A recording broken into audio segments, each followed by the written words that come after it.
દ્વારકાથી તો મોરબીથી પણ કંઈક આવા જ દ્રશ્યો સામે આવ્યા। હળવદમાં જાડી ઝાંખરાની વચ્ચે દેશી દારૂનો અડ્ડો પકડાયો છે। પોલીસે સ્થળ પરથી 3600 લીટર દેશી દારૂ બનાવવાનો આથો, 100 લીટર દેશી દારૂ અને એક બંદૂક જપ્ત કરી છે। પોલીસે દારૂના સેમ્પલ લઈને દારૂના આથો અને દેશી દારૂનો નાશ કર્યો હતો।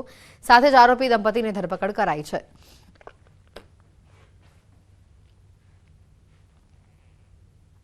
રાજકોટ નાગરિક સહકારી બેંકના નવા ચૂંટાયેલા વાઇસ ચેરમેન વિવાદમાં આવ્યા છે। બેંકના વાઇસ ચેરમેન જીવન પટેલ અને તેના નાના ભાઈ સામે જમીનને લઈને છેતરપિંડી કર્યાનો એક વિધવા મહિલાએ આરોપ લગાવ્યો છે। સાથે જ બંને સામે ગુનો નોંધવા કાંતાબેન વઘાસિયાએ માંગ કરી છે। મહિલાનો આક્ષેપ છે કે જીવન પટેલ અને તેના ભાઈએ જમીનના રૂપિયા લઈ લીધા પણ દસ્તાવેજ નથી કરી આપ્યો। મહિલાના પતિ જીવિત હતા ત્યારે જીવન જોગાણી અને નાના ભાઈ જોગાણી પાસેથી 4.10 કરોડમાં જમીન લેવાનું નક્કી કર્યું હતું। માલિયાસણ ગામની સીમમાં કિંમતી જમીનના વેચાણ પેટે વર્ષ 2010માં 51 લાખ રૂપિયા આપી દીધા હતા। જોકે પતિના મોત બાદ અગાઉ નક્કી થયા પ્રમાણે દસ્તાવેજ કરી આપવાનું કહેતા બંને ભાઈઓ ફરી ગયાનો મહિલા આરોપ લગાવી રહી છે।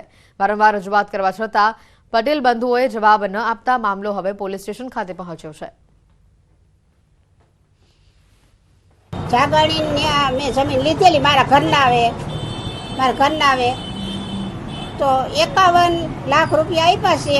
14 વર્ષ થયા તો એનો કાંઈ જવાબ નથી આવ્યો। એ હતા ને તે જાતા ને આવતા કે મેં કીધું હું શું કીધું એટલે કે કાંઈ કહે છે પતી જાય એમ કહે છે, નથી પતતું। તો 4 વર્ષ થયા ધામમાં વહી ગયા। હવે હું નોંધારી થઈ ગઈ છું। મારે હવે શું સમજવું તો તમે ન્યાય આપો તો સારું। જવાબ કાંઈ દેતા નથી। અમે પોલીસ કેસે ગયો તો કોર્ટમાં ગયા હતા, એનો કાંઈ નિર્ણય આવતો નથી। પોલીસ કેસ કરી તો એ મોટા માણસ આવી પૈસા દઈને કેસ બંધ કરાવી દે। 2010માં જમીનનો સોદો કર્યો તેની પાસે ચેકથી 51 લાખ રૂપિયા અમે આપેલા છે એને અને હાથાકટ ભરેલું છે।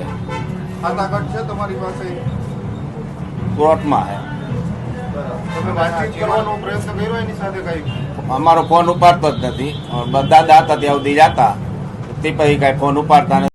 3-4 વર્ષ ત્યાં ફોન ઉપાડતા જ નથી। અમારી માંગ છે કે અમારી જમીન અમને આપી દે, અમે પૈસા એને આપી દઈએ જેટલા આપવાના। સાયબર ફ્રોડને અટકાવવાના ઇસરો ક્વોન્ટમ ટેકનોલોજી વિકસાવશે।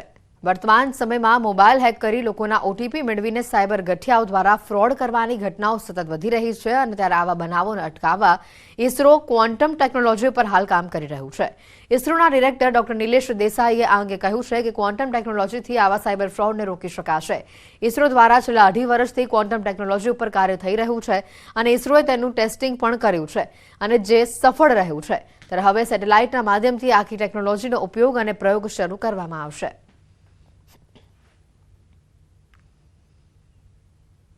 આજની તારીખમાં આ નવી ટેકનોલોજી છે પણ અમને પૂરી આશા છે કે નેક્સ્ટ 15 થી 25 વર્ષમાં આખા દેશમાં જે બધા ટ્રાન્ઝેક્શન થશે, ફાઇનાન્શિયલ ટ્રાન્ઝેક્શન, બેંક રિલેટેડ અથવા સ્ટોક માર્કેટ રિલેટેડ, એ બધા આ જે ક્વોન્ટમ ટેકનોલોજીના માધ્યમથી જ થશે અને તમે ઓટીપી જે તમારા મોબાઈલમાં આવે છે એ પણ એ ક્વોન્ટમ ચેનલ દ્વારા જ આવશે અને that will make all transaction very highly secure. દારૂબંધીના ફરી એક વખત ધજાગરા ઉડ્યા છે। બરડા ડુંગરમાંથી દેશી દારૂ બનાવતી ભઠ્ઠી પકડાઈ છે। દેશી દારૂની ભઠ્ઠી પર પોલીસના દરોડા સામે આવ્યા। પોલીસે દરોડા પાડતા 3 આરોપીઓ ત્યાંથી ફરાર થયા। પોલીસે ગુનો નોંધી આરોપીને પકડવા તજવીજ હાથ ધરી। બરડા ડુંગરમાં આવેલા કહારિયા તળાવની બાજુમાં દારૂની ભઠ્ઠી ચાલતી હતી। 1400 લીટર દેશી દારૂમાં ઉપયોગમાં લેવાતો કાચો આથો અને 460 લીટર દેશી દારૂનો જથ્થો પણ ઝડપાયો હોવાની માહિતી છે। આઈડીમાં મુશ્કેલીઓને લઈને સરકાર હવે જાગી છે। રાજ્યની શાળાઓને 2 દિવસમાં મહત્તમ અપાર આઈડી જનરેટ કરવા સૂચન અપાયું છે। અમદાવાદ ગ્રામ્યના 16 સેન્ટર પર 2 દિવસ માટે કેમ્પ શરૂ કરાયા છે। શાળાના આચાર્ય વિદ્યાર્થીઓના ડેટા લઈને સેન્ટર પર આવી રહ્યા છે।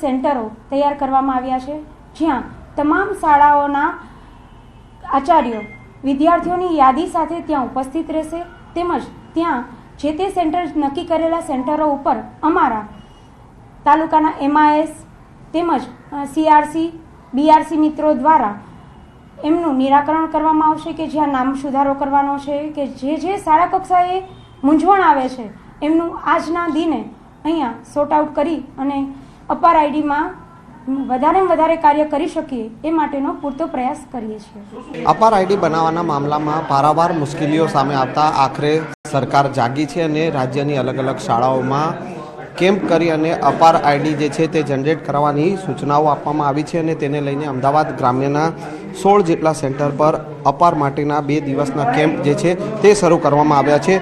One nation one student ID બનાવવા અંતર્ગત અપાર આઈડી બનાવવાની કામગીરી જે છે તે જે રાજ્યની શાળાઓમાં ચાલી રહી છે, પરંતુ તેમાં કેટલીક મુશ્કેલીઓ જે છે તે સામે આવી રહી છે. શાળાઓમાં જીઆર અને આધાર કાર્ડમાં જે ભૂલો હોવાના કારણે અપાર આઈડી જે છે તે જનરેટ થઈ શકતા નથી. જન્મ તારીખમાં ભૂલો હોવાના કારણે કે પછી વ્યાકરણની ભૂલો હોવાના કારણે આધાર કાર્ડ સાથે જે છે તે લિંક નહીં થતા અપાર આઈડી જનરેટ થતા નથી અને તેને લઈને ક્યાંક ને ક્યાંક અપાર આઈડી બનાવવામાં જે મુશ્કેલીઓ જે સામે આવી રહી છે તે જે છે સુધારો કરવા માટે શાળાઓ જે છે તેમાં કેમ્પ કરવામાં આવી રહ્યા છે અને અમદાવાદ ગ્રામ્યની 16 જેટલી શાળાઓના સેન્ટરો જે છે કે ત્યાં આ પ્રકારની કામગીરી કરવામાં આવી રહી છે.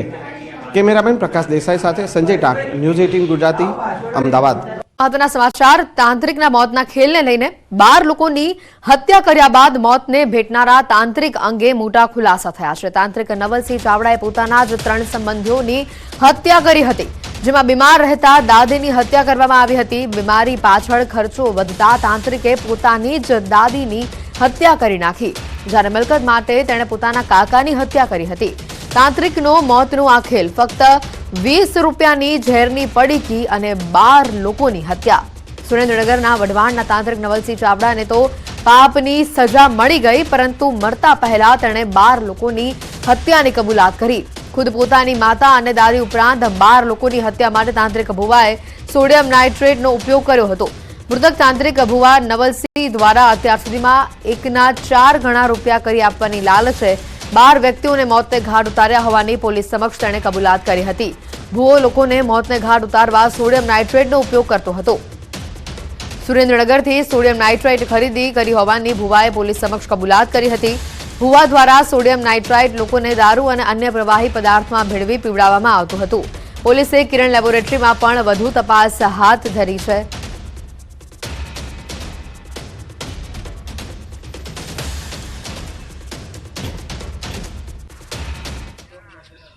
નવલભાઈ અમારે ત્યાં આવ્યા, અમને એક્ઝેક્ટ ધ્યાન નથી, પણ આવ્યા એ તો ખબર નથી.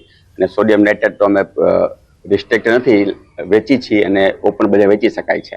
એટલે નવલભાઈ લઈ ગયા છે એ અમારું એક્ઝેક્ટ ધ્યાન નથી અમને, કારણ કે ગ્રાહકનું અમને ધ્યાન ન કોણ શું લઈ ગયા હોય. આ છે ડાઇંગ ઇન્ડસ્ટ્રી વપરાય છે અને કેમિકલ ઇન્ડસ્ટ્રી વપરાય છે, મેટલ ઇન્ડસ્ટ્રી વપરાય છે. એટલે માત્ર વેપારનો માત્રનો કોઈ નિયમ નથી.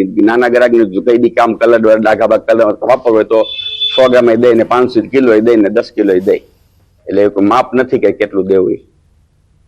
સોડિયમ નાઇટ્રેટથી 12 લોકોની હત્યા કરનારા આ ભુવા નવલસિંહ ચાવડાનું મોત નીપજ્યું.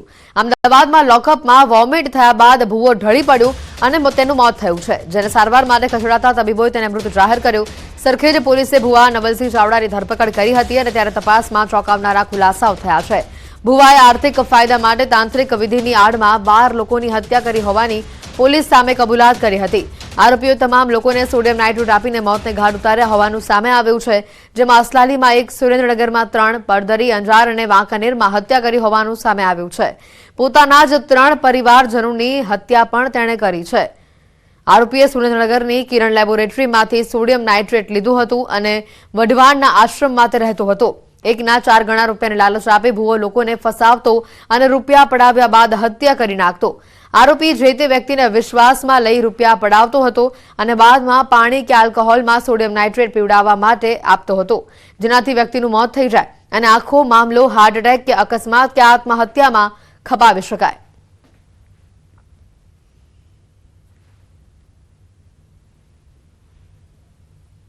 આમાં 7 દિવસની રિમાન્ડ ઉપર હતા.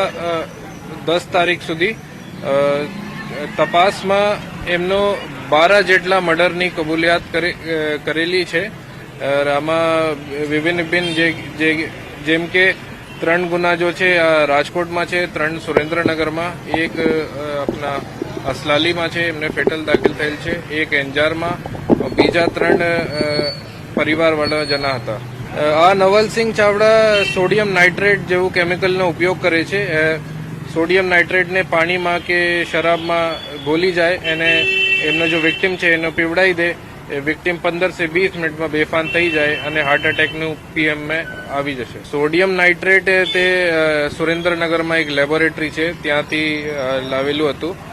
20 રૂપિયાની 100 ગ્રામ જેટલું હતું અને યા લોન્ડ્રી જેવું કામોમાં યુઝ કરે છે, ડ્રાય ક્લિનિંગમાં યુઝ કરેલ છે અને એની જાણ એને કોઈ બીજા બુઆજી ને કરેલી હતી એવી જાણ મળેલ છે.